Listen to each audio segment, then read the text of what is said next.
ఈ వీడియోలో మనం భగవద్గీత అధ్యాయము 2 శ్లోకము 60ను పరిశీలిద్దాం.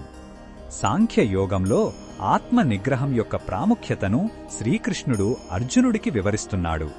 కేవలం జ్ఞానముంటే సరిపోదని ఇంద్రియాలను అదుపులో ఉంచుకోవడం ఎంత కష్టమో ఈ శ్లోకంలో హెచ్చరిస్తున్నాడు. మొదటగా ఈ పవిత్ర శ్లోకాన్ని భక్తితో విందాం. యతతో హ్యపి కౌంతేయ పురుషస్య విపశ్చితః ఇంద్రియాణి ప్రమాథీని హరంతి ప్రసభం మనః. ఈ శ్లోకం అర్థమేమిటంటే, ఓ కౌంతేయ, వివేకవంతుడైన పురుషుడు ఇంద్రియాలను అదుపు చేయడానికి ఎంత గట్టిగా ప్రయత్నించినా సరే కలవరపెట్టే స్వభావం ఉన్న ఆ ఇంద్రియాలు అతని మనసును బలవంతంగా లాక్కెళ్ళిపోతాయి. అంటే కేవలం జ్ఞానముంటే సరిపోదు. బలమైన గాలి పెద్ద చెట్టును కూడా కదిలించినట్లు ఇంద్రియాలు ఎంతటి వివేకి మనసునైనా దారి తప్పించగలవని కృష్ణుడు హెచ్చరిస్తున్నాడు. ఈ శ్లోకంలో ఉన్న భావం మనకు ఏమి చెప్తుందంటే, ఇది ఒక జాగరూకతతో కూడిన హెచ్చరిక.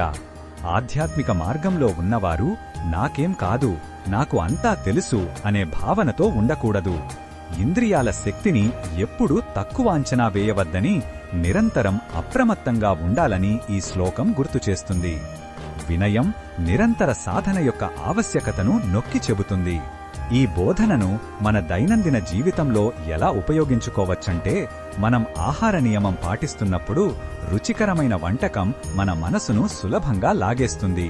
అలాగే సోషల్ మీడియాను తగ్గించాలనుకున్నా ఒక్క నోటిఫికేషన్ మనల్ని గంటల తరబడి బంధిస్తుంది.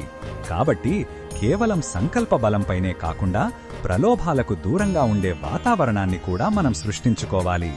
పొరపాటు జరిగినప్పుడు నిరాశ చెందకుండా మరింత జాగరూకతతో మళ్లీ ప్రయత్నించాలి. మరిన్ని భగవద్గీత శ్లోకాల అర్థాన్ని తెలుసుకోవాలంటే మా తదుపరి వీడియోలను తప్పకుండా చూడండి.